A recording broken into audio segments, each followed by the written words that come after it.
everybody. Hi. Would you do me a favor and turn your audios on and put your pictures up so I can see who you are? Oh, that's great. Hi, everybody. It's Hi. good to see you all. So let me ask you a few questions before you start. My name is Jim Altman. I am the what's called the program manager for what we call the rehab or the hospital program for volunteers for Israel. That's VFI. So I invited you all here today because you all responded to an ad or some other type of thing on the web that said you were interested in the program. So I thought this was a good way for me to get to know you guys a little bit and to give you a chance to ask questions.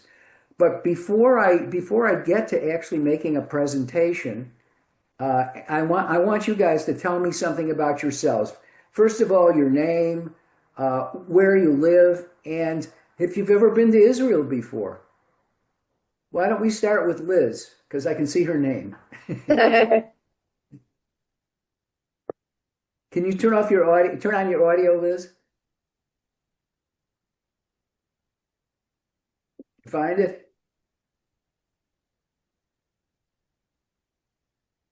Oh, you're getting there. I'll tell you what. It should be on the bottom left. There's a microphone.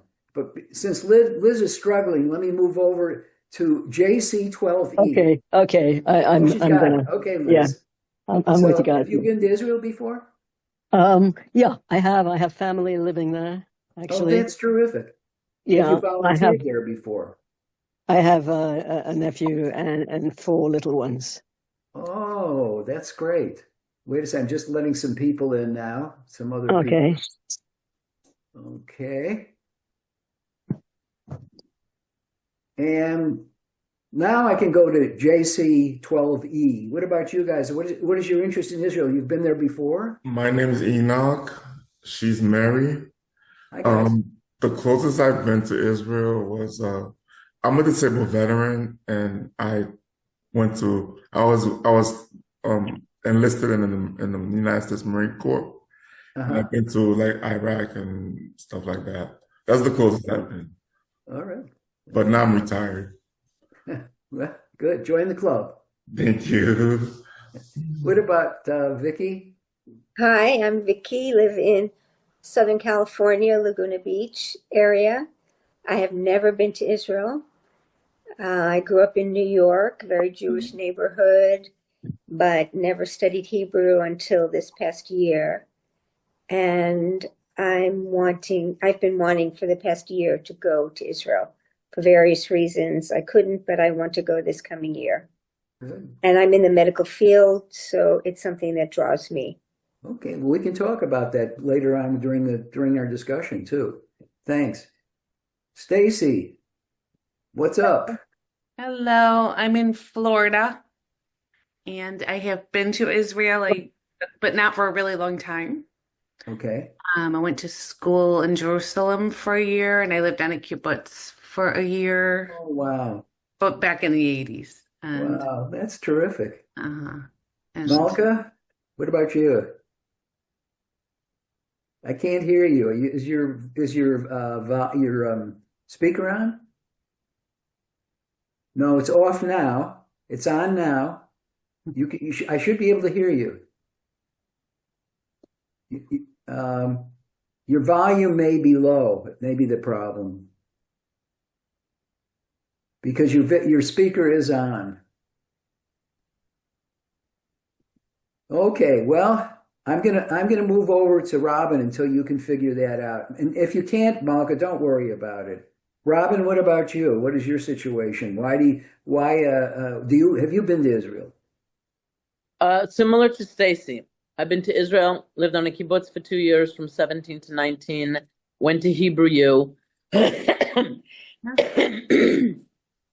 My last trip was about 2 years ago to visit my daughter who made Aliyah, who was in the army. Oh, terrific. And instead of just touring, I would like to do something a little bit more meaningful.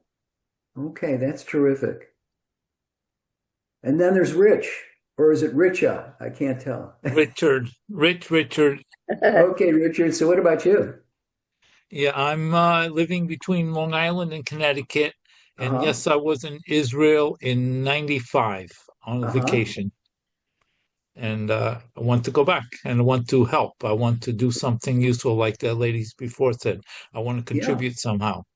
Yeah. Well, that's good. That's better than good. It's very important for Israel right now, and it's important for those of us obviously to feel close to Israel. Joy, what about you? Hi, I've been to Israel many, many times. I speak Hebrew fluently. When I go, in addition to visiting family and friends, I like to take some time and do something meaningful, volunteering, whatever. And when I was there in the summer of 24 for a great niece's bat mitzvah, I spent some time doing my own volunteer work. So I would like to do something. As I say, part of my time is just fun, and part of the time is to do something meaningful. Oh, okay. And then I don't know your first name. I see Creeley or Creeley. Oh, I'm Connie. Oh, Connie Connie Connie Riley. Riley. Connie Riley. Okay. Yeah. Um, I've never been to Israel. I've been on several other mission trips, anti-trafficking to Cambodia, Wow. Belize, other just evangelistic mission trips, Indonesia and Philippines. I teach nursing. I've been wanting to go to Israel for quite some time, and I feel like I'd rather go and be immersed in the culture a little bit more, get to know the people, and still see some of the sites. It appeals to me very much to like help out in the hospital. I know I wouldn't be able to function as a nurse, but that would be okay. I wouldn't mind Yeah. doing Yeah. It's medical like light. the jobs that most people do have fairly low pressure. We'll get Yeah. into that. I'm going to give you a short presentation. We'll get into that, but you'll see there's not a lot of pressure there. It's pretty much up to the volunteers in terms of how hard they want to work and etc. Penny, what about you? Um, I went to Israel in 1969. I went to the Hebrew University and I basically lived there until maybe 83 or 84. Hmm. And I've been back several times. I was back there in March of this year. Hmm. That's great. Most of you have a really strong connection and a strong background with Israel. Uh, Susanna, did I get to you yet? No. You have to turn your microphone on. There we go. Okay. Hello. I have been to Israel, but just as a tourist, and I just love Israel. And so I thought, well, I'd like to go back, but I'd like to do something. Okay. So that's why I'm interested in going. I teach So, English as a second language, and uh-huh. I'm originally from Switzerland. So um, anyway, Well, that's that's me. great. That's great. Glad that you're interested in the program. Freya? Thank you. Susanna, sorry what happened in Switzerland this week. Oh, I'm sorry. Go ahead. Oh, yes, yes. Uh-huh. Hopefully those people knew the Lord. What? I guess it's Drea. Are you next, Drea? Yes, Drea. I have not been to Israel. I cannot wait to go. I have a cousin living in Jerusalem, so I do have some family there still. And I would like to, I work in a hospital as a social worker, so the hospital part appeals.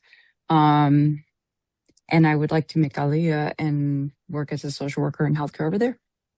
You'd like to make Aliyah eventually, you said? Mhm. Yes, But right now you're living in the U.S., right? I am. Yeah. Okay. Okay. Good. Good. Miriam, you want to turn your speaker on? You have I to turn got your, it. oh, I you got got it it. on now. Yeah, Good. yeah, Good. yeah. Let's see. I have been to Israel many, many times. Lived there 2 times for a year. I volunteered with VFI on an army base a few years Okay. ago, and I really Okay. enjoyed that. I am in the medical profession in lots of different capacities, so I was looking at the rehab facility kind of Okay.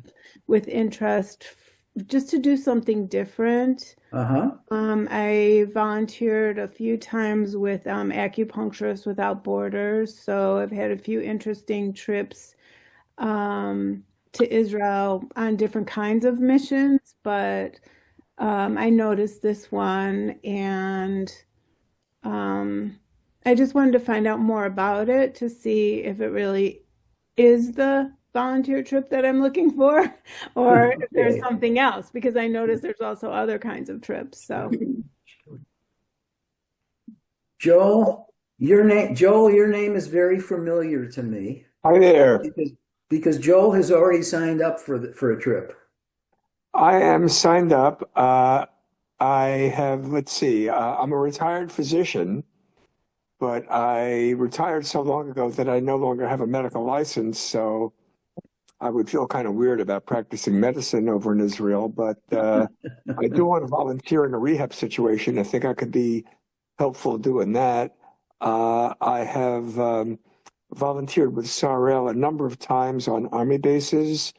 I have a daughter who made Aliyah about 12 years ago, but she is currently living in the U.S. I I'm looking forward to. I haven't been to Israel in a year or so. I was there last February, and I'm looking forward to getting back. Yeah, and we're looking forward to having you on the trip too, Joel. Can't wait.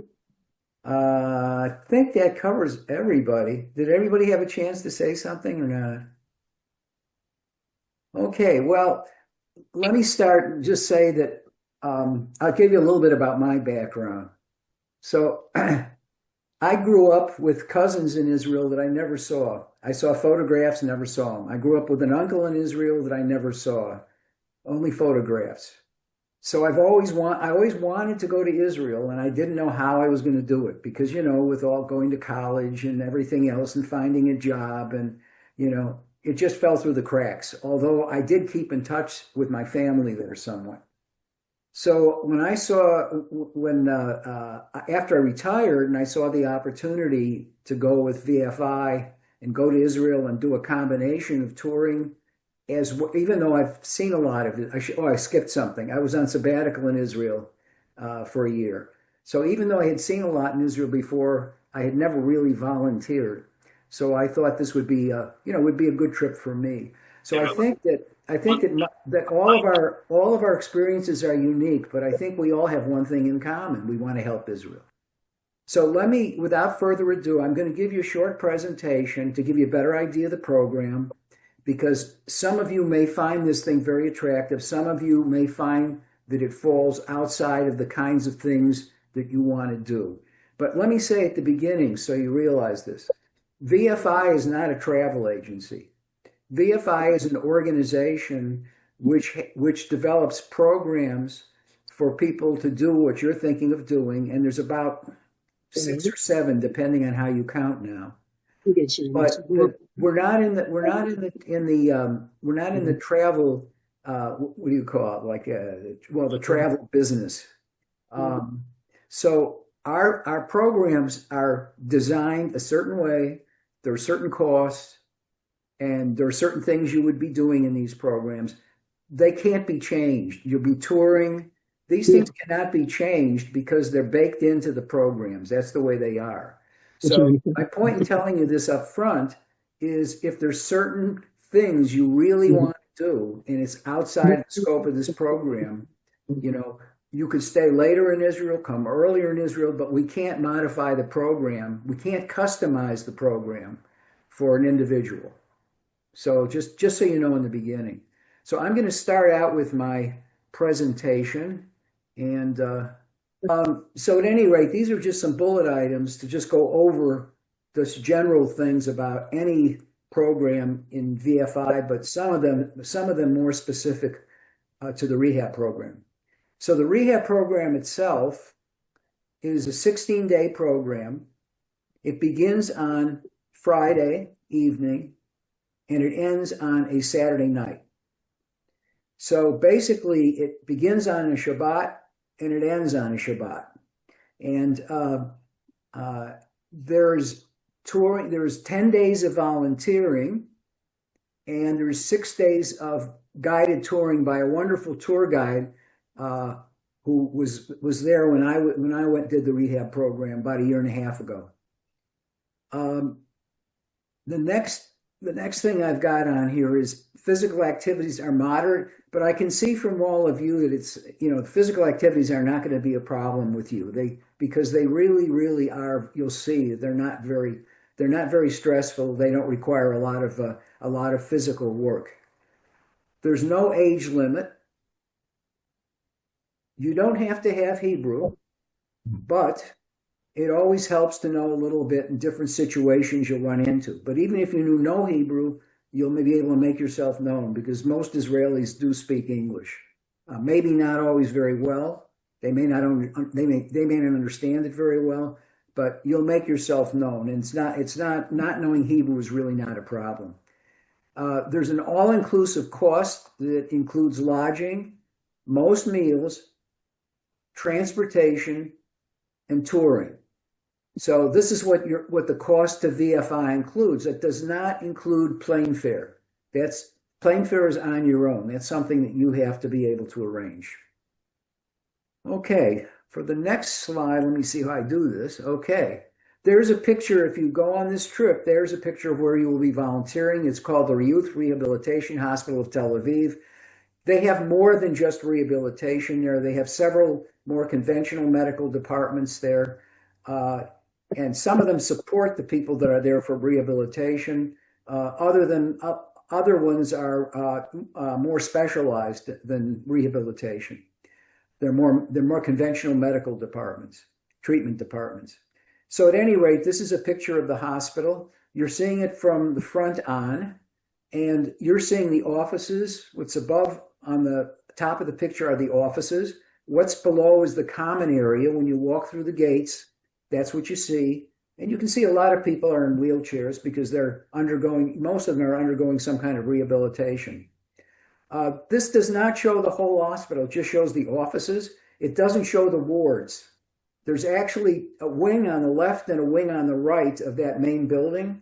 And that's where the wards are, where the people undergoing rehab, that's where they live.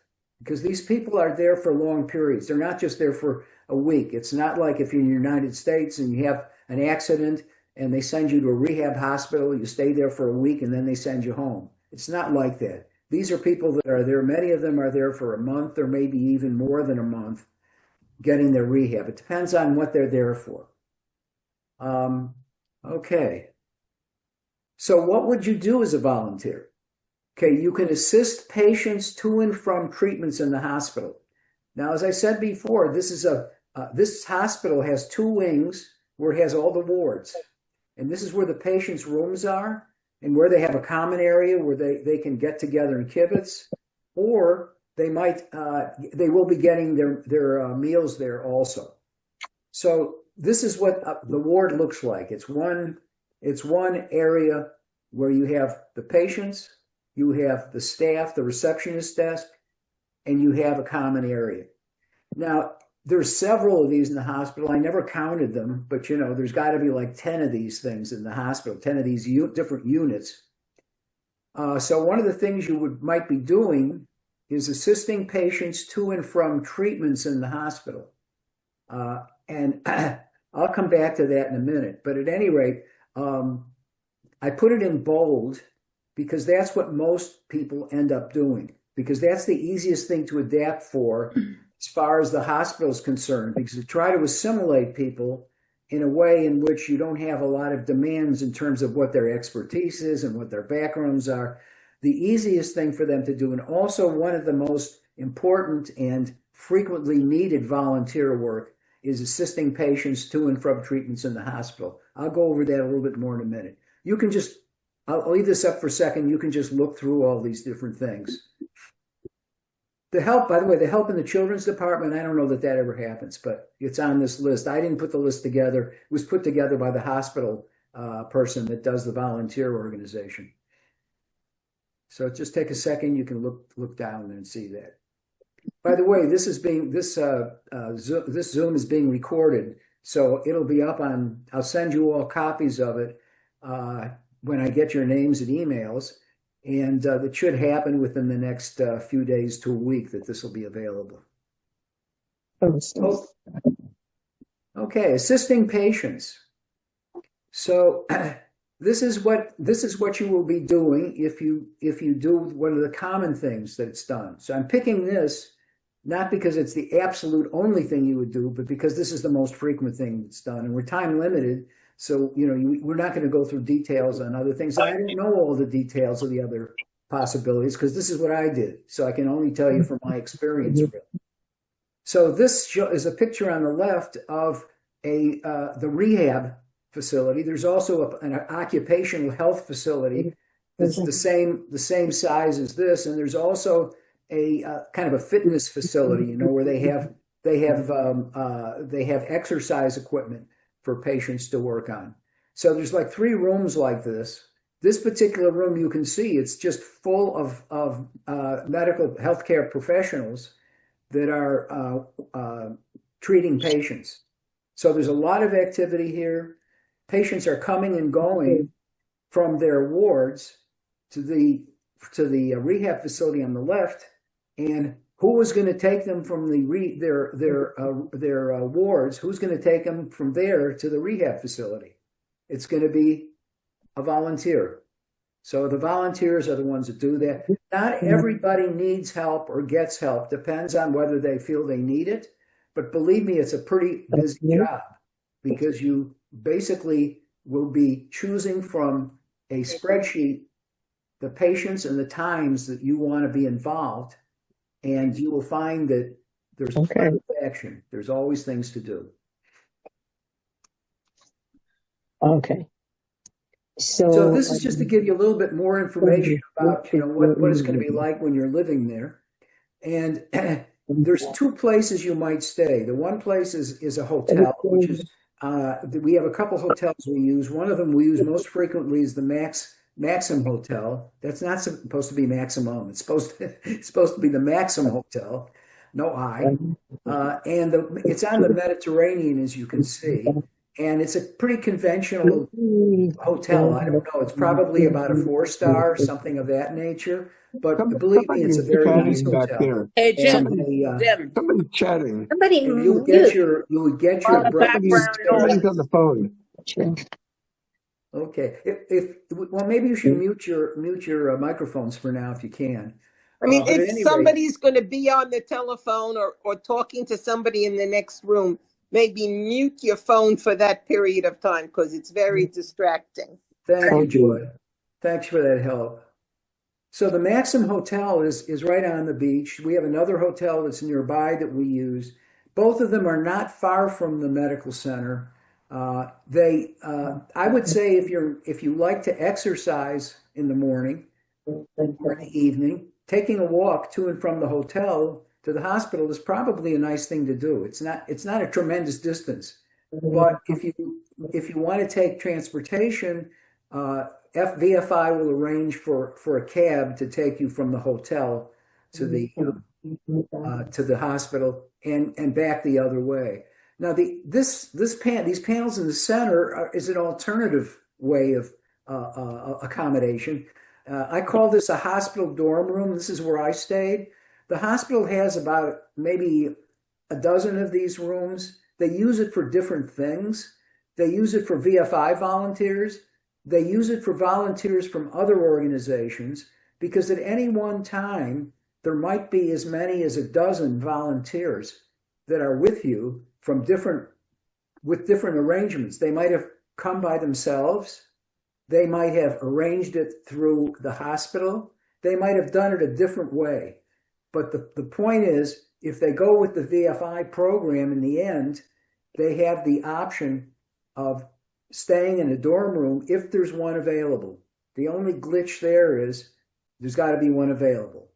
So I know some of you might be appealing to go to stay in a hospital room because it seems like you're closer to the action. It's not near the. Like across the street from the clinics. It's not right there, but in the hospital. It's in a different building.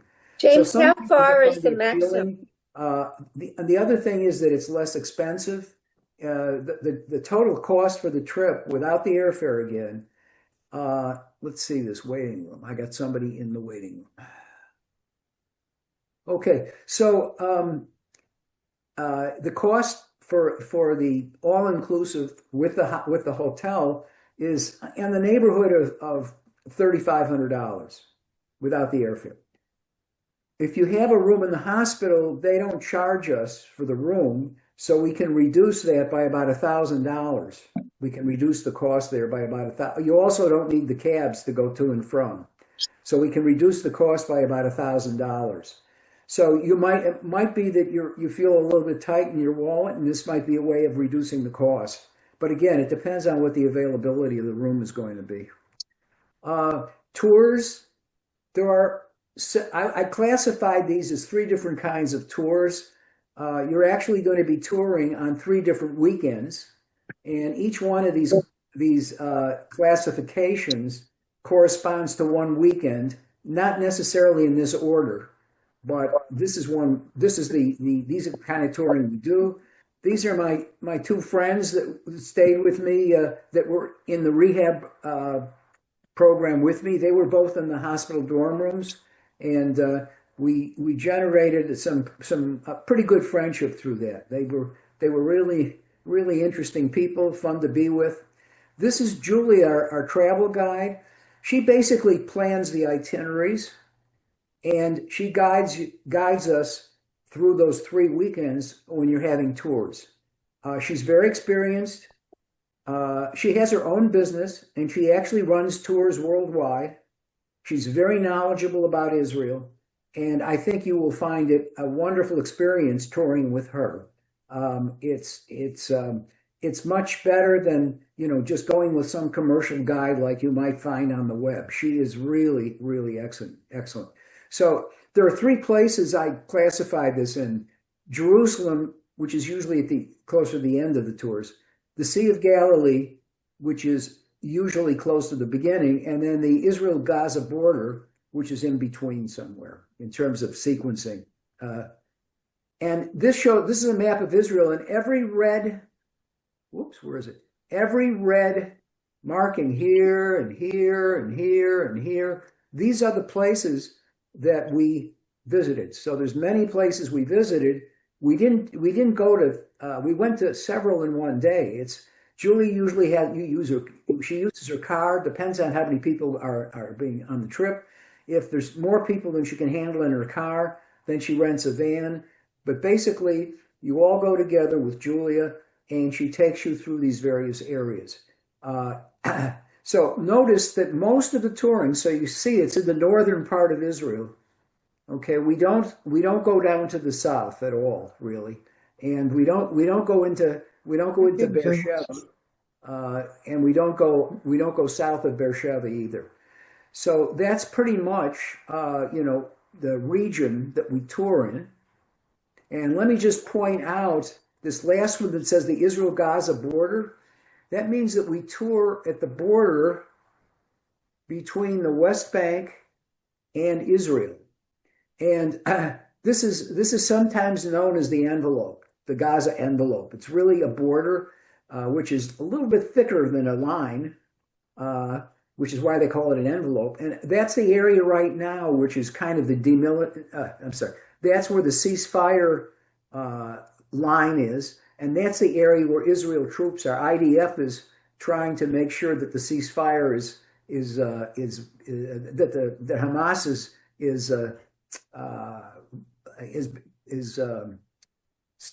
they're sticking to what they said they would do for the ceasefire. In other words, they're IDF troops. They're making sure nobody's crossing the border into Israel, is what it amounts to. So I'm just going to go through a couple of slides showing the touring, and then that's almost it.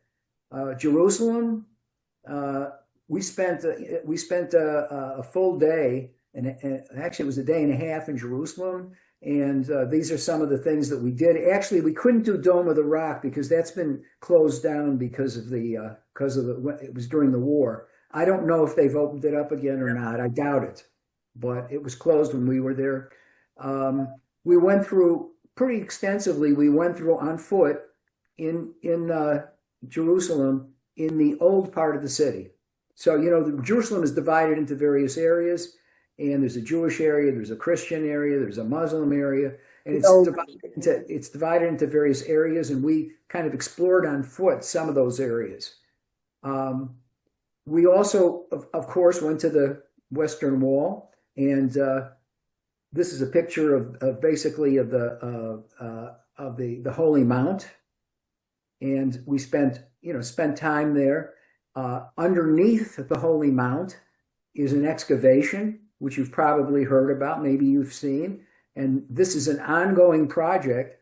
This is a very large excavation. This just shows a piece of it. And believe it or not, if you can see it, you see this thing that looks like a wall here? That is the other side. Well, let me just start again. That wall is actually an excavated wall, which extends all the way up to the surface and becomes the Western Wall. So that's actually the submerged part of the Western Wall, and they're excavating underneath it, and they're finding things like this, which is an amphitheater. Okay, well, let's see. Sea of Galilee. That's further north, and this is the hotel we stayed at. And I just show it to you because it's a beautiful hotel. And this is the Sea of Galilee. And if you look across at the mountains, those are the Golan Heights that you're looking at. I mean, so that was always interesting to know that we've read so much about the Golan Heights, and you stay in a hotel in Israel, you can see how close it really was and why it was such a threat before Israel took it over. This is the Susita archaeological site, which is also in the northern part of the country, just to give you a flavor for some of the things that we saw. This is kind of an interesting thing over here. It's hard to see. Let me see if I can get this down on mine. Let me see. I don't know if you. Oh yeah, you'll be able to see it. This is interesting. This is a walkway, the main pedestrian walkway that was when this was a city, when this was Susita. This is where where people would, like a mall, where people would walk, and there were probably shops here. You can see the columns laying on their side that supported an overhead roof over this pathway. This is kind of interesting. I put it in here because they had to bring water to Susita from the mountaintop. I knew it was an aqueduct. Pardon me? Who said it? I knew it was an aqueduct. It's not an aqueduct. No? It's not. You know what that is? These are each pieces of granite, and this granite was hand carved into these pieces, and it's hard to imagine maybe, but each is a separate piece. And the way they got the water down is they made enough of these pieces. I don't know how many kilometers it was, but they made enough of these pieces that they could shove them all together and make a pipe out of it. So let's say this is not a conventional aqueduct, because in Israel you'll see them overhead. You'll see the Roman aqueducts, which are in plain view. They still exist. I don't think they function, but they still exist, and you can see them overhead. This was actually brought to the mountaintop as a pipeline. So it's a little bit different.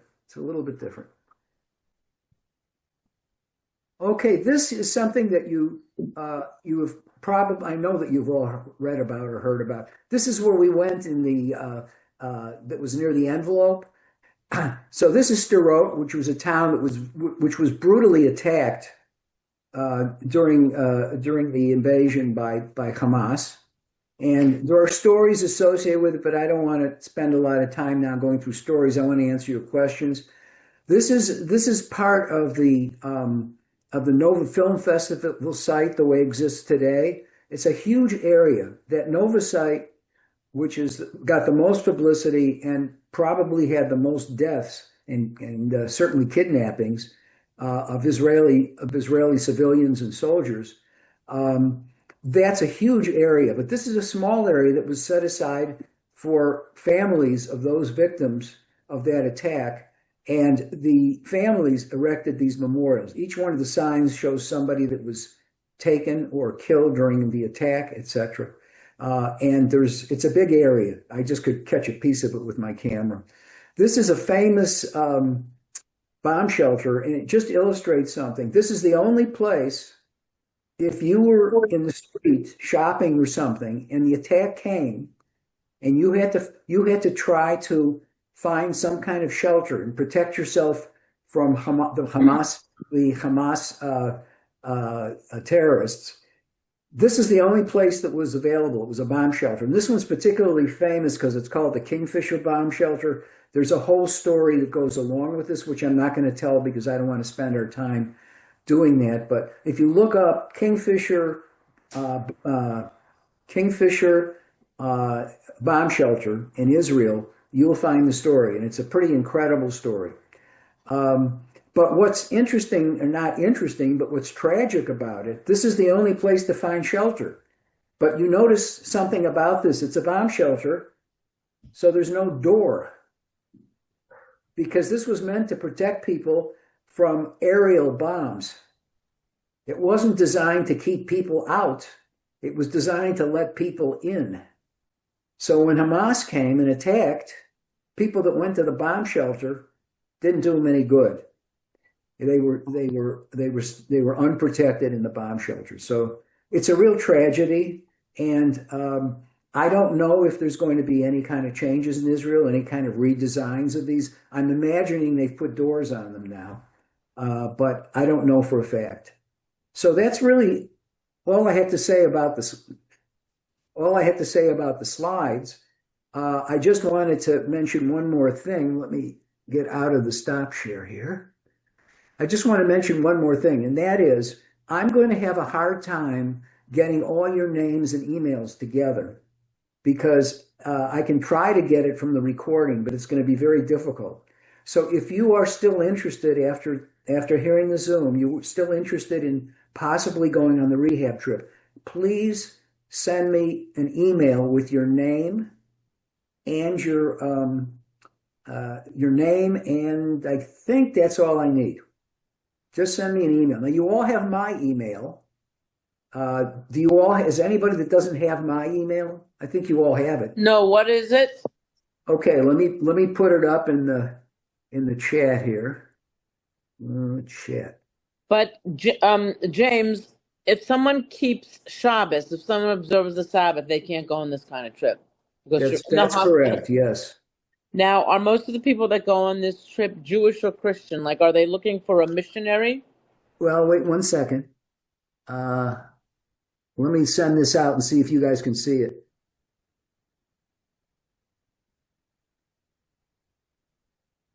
Oh, that didn't work. You want to just tell us? I'll tell you too. I'll do both. Okay. If you got the notice you can all about see this now. you got his email.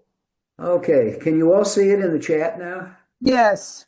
Okay. So I'm going to read it to you so you make sure you have it. It's JSU@psu.edu. Okay? Anybody need me to read it back again? No. Okay, I'll leave it in the chat. It doesn't hurt anything. So at any rate, let me, I think, open it up for questions. So what was that first question about now? Somebody asked a question. The first question was, is what are most of the volunteers, Jewish or Christian? All right. And is it more missionary oriented? We have a special program that is kind of missionary oriented. It's called the Holy Land program. So people that are interested in doing that can look at that program, but it doesn't have the same level of volunteering that the rehab program has. We do not discriminate, obviously.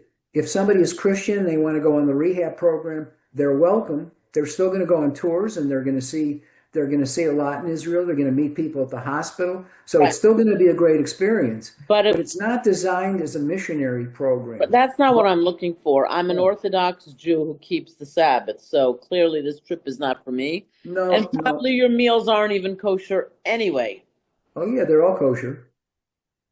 Maybe. Well, it depends on your look. It depends on your definition. Sounds like if it starts on a Friday, then it sounds like the touring is on a weekend, a Friday night and a Shabbat, and then you come back to the hospital. Yeah, the hospital.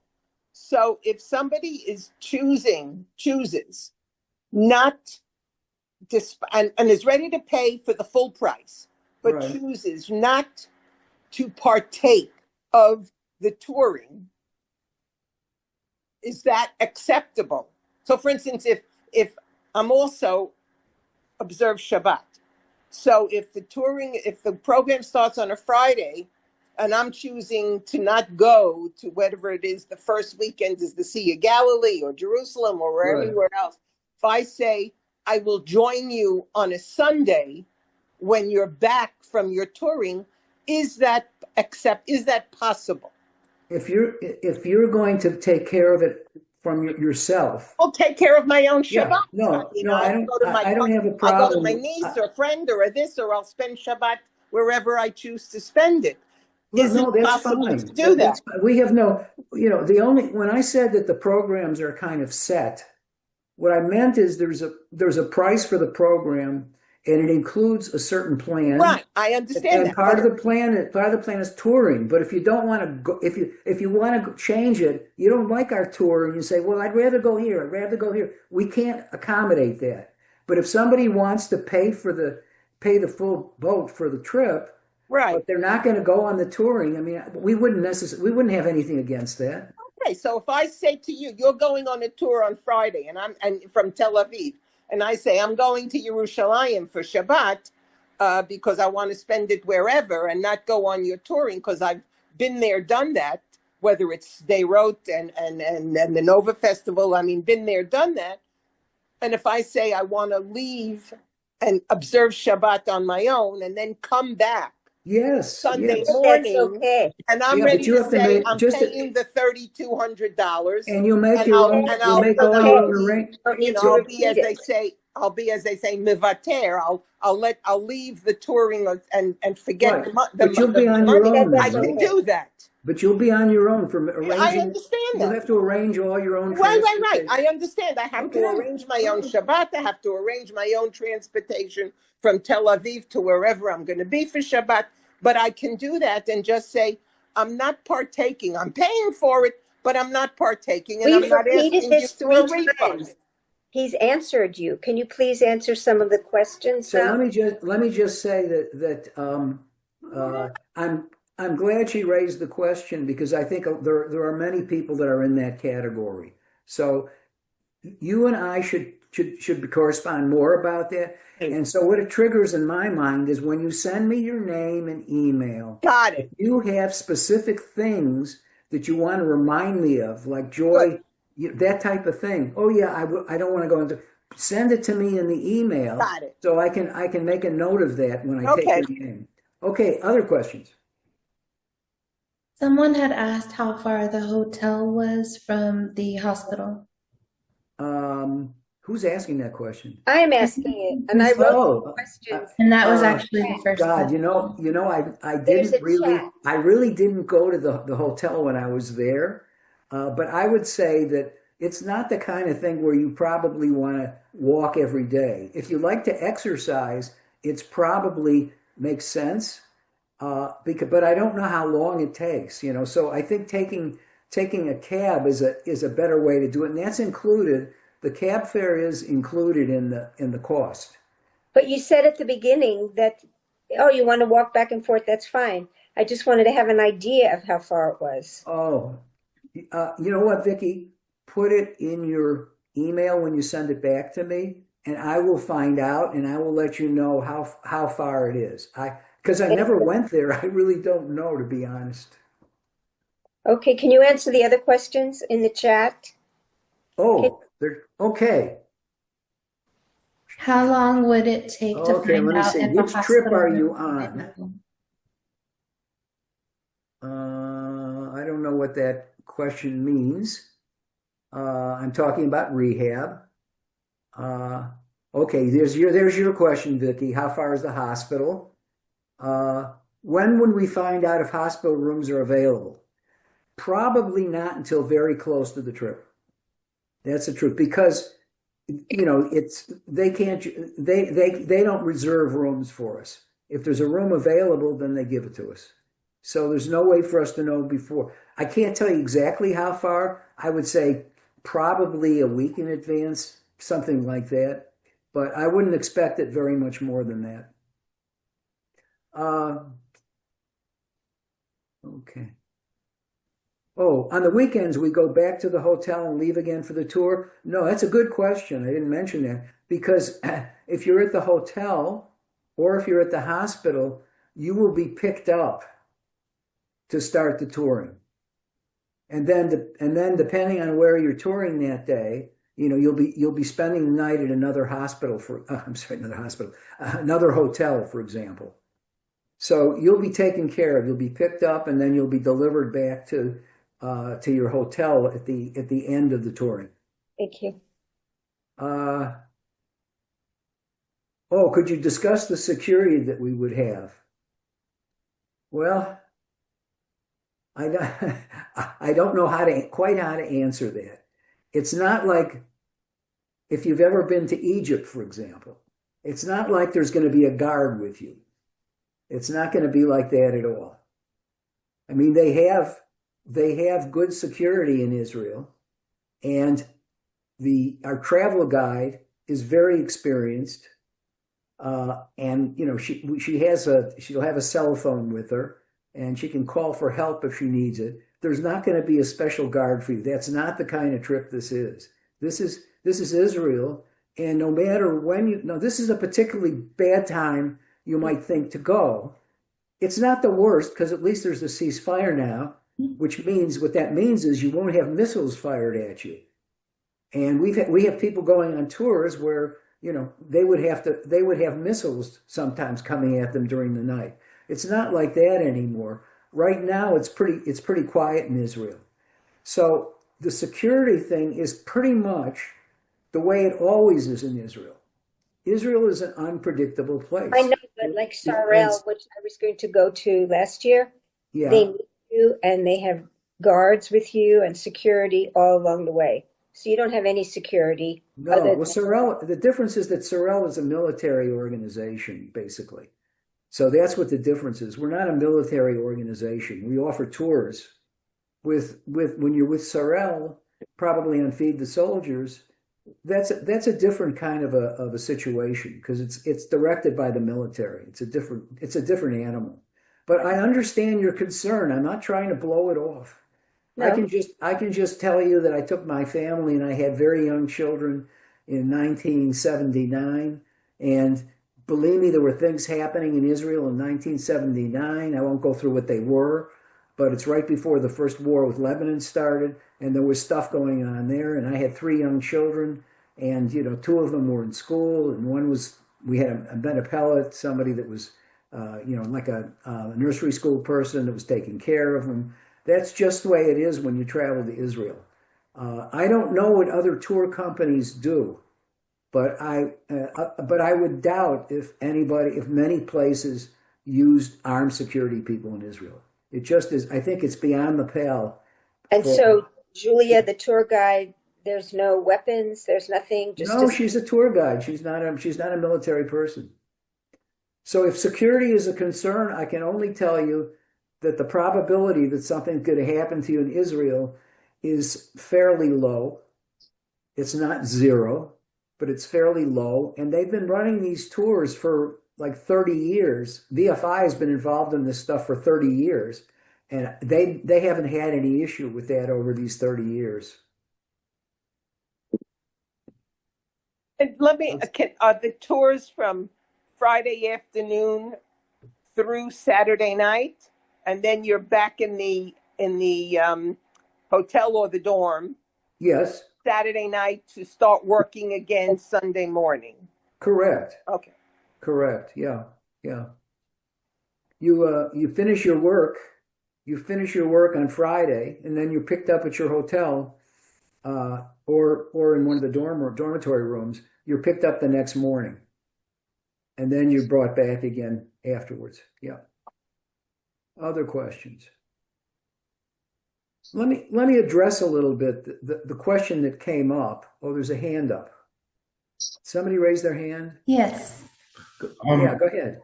May I inquire, like, okay, so I'm getting the clarity that this is a self-serve, type of travel, but how would you guys establish organizing arrangements for like receiving the participants and actually Oh, accommodating to yeah. So there's no provision to pick up people at the airport. Is that what you're talking about? Okay, so how So there's no provision for that, but it's pretty easy to get to Tel Aviv because there's a train and there are also private taxis. They're called shiratim. No, they're called So there's sharuts. no Sorry. prearranged They're called transportation. sharuts, and they're private taxis. And there's a travel center, like we used to have travelers' aids in the United States. There's a travel center in the airport. And if you go to the travel center, they will give you help. They'll direct you and tell you where you should go and tell you what's available for transport. But you can take a cab directly to your hotel, or you could take a train to Tel Aviv, and then you could get a cab at the train station, and you could take that to your hotel. Either way, those are probably the most common ways of doing it. Now, as far as when the program is over, if you are leaving the last day of the program, in other words, the Friday when the program ends, then you can be taken to the airport at that point. However, if you are coming to Israel and going to stay later, and you're not going to catch a plane that last day, or if you were like I was and your flight was scheduled for the next day because it was in the wee small hours of the next day, then they won't take me to the airport either. So it depends, but we will take people to the airport provided that their itinerary for going to the airport takes them that Saturday, that last day of the program. How would we receive correspondence via email? And Pardon me? How would we receive correspondences? For example, via email. What kind of correspondences? How do we communicate? Oh, email or phone number. I think I put the phone number on the invitation. Okay. And then when you send me back, when people send me back their name, their email, I will send a return email which has all my information, and it has my, it'll have my email, it'll have my phone number, and there's also a woman that's called the program coordinator. Her name is Lisa Bell, and you can also direct some questions to Lisa as well. So you will have all that information when I send you a kind of return email after this meeting today. is that information inclusive of the itinerary? Say it again. Is that information that you will correspond with inclusive of the itinerary? Oh, that is all on the website. So this is what I would suggest. First of all, the website, I think I put it on the invitation, but I will put the website will be in there again. I'll put in the URL, the address of the specific page for the rehab program. And that page has a lot of information, and it includes a detailed daily itinerary for all 16 days of the program. It tells you where you'll be. It tells you, where you're going to stay, what you're going to see. It's got it all in it.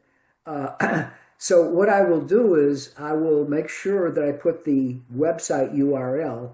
And if somebody is particularly interested in seeing the itinerary and they're afraid they can't find it on the web, I'll help them too. So if you feel like you'll have difficulty finding the itinerary on the web, then just let me know, and I'll try to get that to you in your return email. Anything else you have questions about, please put it in return. When I send a return email, bounce it back to me with your questions you didn't think of today. I'll be glad to answer it. One last question from me. Yeah. So the participating of the schedule for the actual roundabout, like let's say we meet you or something and we go together.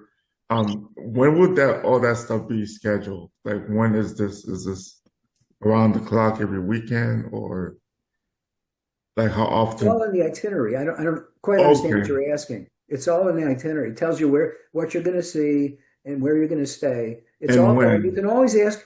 I think the best thing to do is look at the itinerary and then ask specific questions if it's not there. But I would say this, and this I think everybody here that's been to Israel understands, particularly in these days of so much unsettlement in Israel. Um, Israel is not a place where you can plan a year in advance. It's not like the United States. Planning is often disrupted in Israel. You make the plans, doesn't mean you don't make plans for a year in advance, but as the time approaches, you can't tell. As an example, I showed you the Dome of the Rock where the Dead Sea Scrolls are. That was closed. So if that had been on our itinerary, which it wasn't, then we couldn't have honored that because the military decided to close it. And the same thing can happen at other sites also. There can be unforeseen kinds of conditions, or it could just be something practical that keeps us from going somewhere. And in that case, Julie is very good. She has a rich knowledge of the country, and she will find another place of equal value for you to go to. You don't have to worry about that. So the itinerary is the same one I went on, the one that's on the web now, but it could change. I won't say it will, but there's always that possibility. There's another question here. Maybe I made a mistake when I was talking about it. There's a question. Don't you mean Gaza and not the West Bank? Did I say West Bank? No, but you No, I pointed said to the the West West Bank. Bank, the envelope. The envelope. You are not going into the West Bank. I would not wish that upon you. So But when you were They're not pointing going doing into Gaza. the Pardon me? Nova Festival is near Gaza. Oh, I'm It's sorry. You will not, I said that wrong. I said it wrong. You will not be going into Gaza. You're going to be on the Gaza envelope. You will I not know, be and you were going into pointing to Gaza. West Bank the whole time. The West Bank, you will not be going in either. I know, but you were pointing to that, and that's where. Oh, Anyway, well, you have to excuse me. I do make a lot of mistakes, thank and you. I apologize for that. I really do my best, but sometimes I make mistakes. Okay, what As else do we we all. have? What are the dates for participating from establish the airline fare? Well, the dates. What you have to do is you have to go through the application process, and you should not really get your airline stuff settled until you're pretty sure that you're going to be accepted into that particular trip. And being accepted into the trip means that you completely fill out your application and that you make this $900 deposit, which holds your spot. So that's the main thing. Just if you want to go on a trip, get that application completely done and get your deposit made, which is required. It's $900, which can be returned. It's refundable if you decide not to go. But at any rate, for any reason. But get that done as fast as possible, because as soon as that's done, I will send you a note and say, congratulations, you've been admitted to the such and such a date rehab trip. And then you know you can start making your airline reservations. But don't make them too early, because I can't guarantee, that everything's going to click into place unless you start early enough with that application. Okay, there was another question here. Let's see, okay. Oh, does that answer the question, by the way, about the dates? Well, let me tell you something else then, as long as we talked about airline stuff. We have been able to arrange for a special discount on LL. And doesn't mean that everybody's going to go on LL, but some of you are pretty much decided anyway. If you went to Israel now, you would go on LL. The main benefit of LL is they don't cancel flights unless for extreme circumstances. And if they cancel a flight, you're insured. They give you a credit for that canceled flight. So the other reason for going for LL is, of course, that they have extreme safety kinds of safety protocols in place. So it's a good airline to go with, but certainly there are others that you can go with. Some leaving from the United States. Many of them you have to connect through Europe. Even if you leave from the United States, you have to still connect to another airline, which might turn out to be LL, to get to Israel. So we arranged for a special rate for people that are going on this VFI program or any VFI program, and it's a 15% discount. So the way it works, again, after you fill out your application and you're accepted in the program, you will be sent, the people at LL that run this program, they will be given your information, and you will get an email that tells you exactly what to do to get the discount. But certainly don't, if you're going to want the discount, finish the application, and then you can go to LL. You can make your reservations and then go to LL. I'm not sure which way you do it first. I'm not sure if you make your reservation first and then you go to LL, but you'll find out. It'll be in the email that you get once you accept it into the program. Okay, let's see if there's something else. Oh, this is a beautiful one. Thank you. So JC12E, who is, let me think, who is JC? Jesus Christ. No, it's not Jesus Christ. Anyway, that person said, oh, I'm sorry, it's Susanna Maria. It's Susanna Maria. Okay. Susanna Maria wrote, I'd be honored to serve with any of you. And I got something from DC. Who's DC? Oh, Dracy. It said, same here. So I think we're all on the same page in the sense that we all feel strongly about Israel and we all want to help. And this is one program. If it fits you, terrific. But at least you've taken an interest in it and you can think about it. But we'd love to see you on the program. Are there any other questions? Yes. Rich. Yeah, I have two questions. Number one, when I went 30 years ago, we had to buy special adapters because the plugs don't match our. Yes. So that's the same. Okay, so we have to purchase those again. That's number one. Number two, if we're not able to go on this trip, is this an annual event, this rehab trip? The rehab trip, it's on the website. And if you in your email, you say, please give me when the other dates of the trips are, please put it in your email to me. And I will send you a copy of the schedule for this year. There's a total, I think, of 5 trips, I think, this year. The March 6th trip is the one that's closest. But it goes all the way through October, through the end of October. There's about a trip every month and a half or so. And that's a rehab trip. That's a VFI rehab trip. VFI okay, good. And it's on the web also. You'll get the web page. I encourage you all to look at the web and go to the site that I give you to is just for the rehab program. So it'll show you everything. You won't be what's the right word? Diverted to other things on the web you have to read. It's just on the rehab. And I'm going to mention one other thing, which I will put also in the email, and that is we have another page you might not think of going to. It's called Resources. One of our resources, it's right at the beginning of the page, is a Q&A, a question and answer. And there are things like, what kind of a cell phone coverage should I have? I think it talks about the plugs, Rich. I think it mentions the plugs also. There's a packing list you can get to from there. There's all kinds of good advice.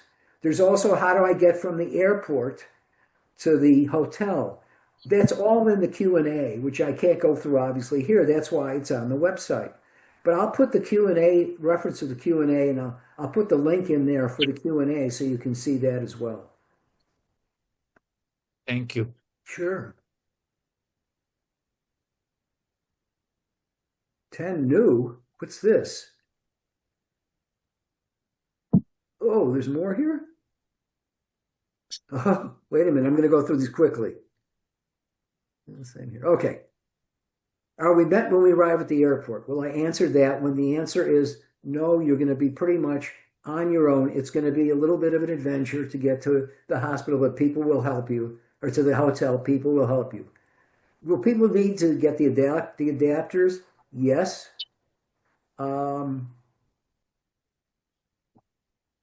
Thank you, have to leave? Well, I don't blame you. This is a long conversation. Is this trip an annual event? We just talked about that. So we pay a $900 estimated deposit, then pay another $3,000-ish to go to a hotel. You never set foot, nor do you know the distance from the hospital, except abrupt changes in plans due to volatility of the country, inclusive of your tours potentially shut down, as well as pay our own airfare. You know what, guys? I was just trying to be honest. I'm not saying the trip is going to collapse and you've spent $3,000 and you can't go on the trip or see anything. That's not what I was saying. I was trying to prepare you for what life is like in Israel. And it's been that way always, since 1948. It's been that way. It's just the nature of the country. And many countries are like that. It's just as Americans, we're not used to that.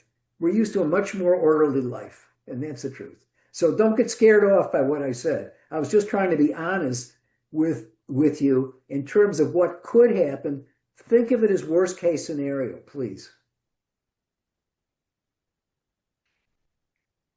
Okay, I think I went through everything. Thank you. How do you choose among the different volunteer choices? Whatever floats when you your get to boat. the hospital. You get to the hospital, you'll talk to Eitan, who is the person, the Israeli that's in charge of the volunteer service, and you'll say, I want to be able to take the patients. I want to mix with the patients. I want to take them from their wards to and from rehab because I want to get to know them a little bit and talk to them a little bit.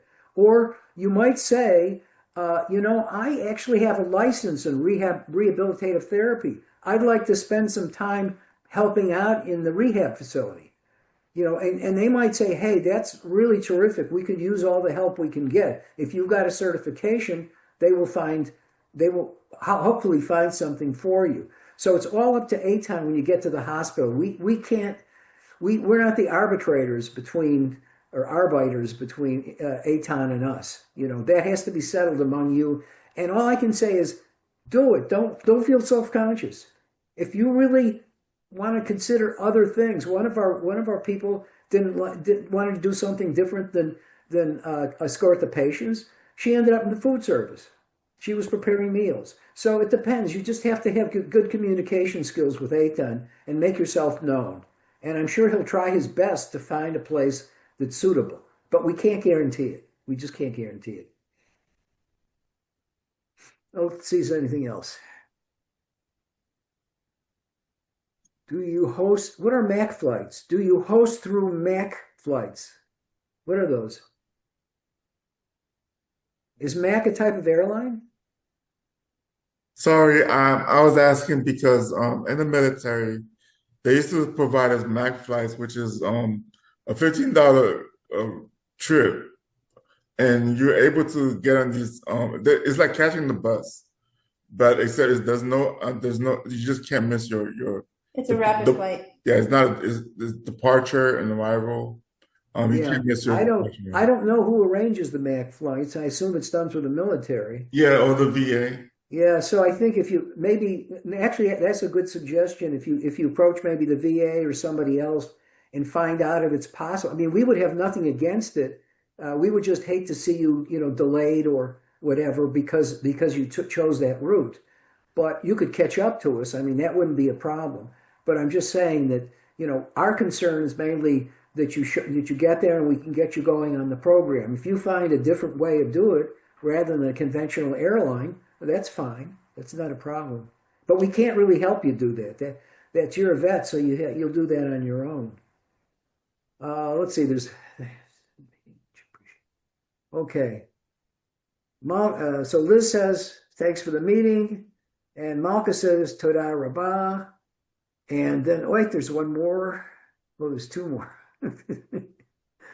To push people in wheelchairs. Children's work and food provisions are not available as well. Food provisions for who? Oh, for you, for the volunteers, or for the patients, you mean? That was from Susanna Maria. Well, let me answer the question because I think I didn't say. You eat in a lunchroom at the hospital for your lunch. And it's a full lunch except for desserts, and it's enough for people. They get enough there that they don't have to eat a big dinner after that. For dinners, you're on your own, but you'll be in a hotel, and there'll be restaurants around the hotel. Or if you're in the hospital, there are restaurants short walking distance from the hospital. So you're on your own for dinners. For breakfast, you'll get it at the hotel. If you're in the hospital, you'll have a kitchenette, and you can make your breakfast there. And for touring, Julia takes care of that. So you don't have to worry about dinners on touring. She'll take care of that. And then somebody else wrote, let's see. Oh, that was also, I have multiple certifications. However, the areas I special in were evidently unavailable. Well, that's, we can't provide for everybody's needs. If your needs are very specific, we can't arrange for that. That's just one of the limitations of the way we plan our programs.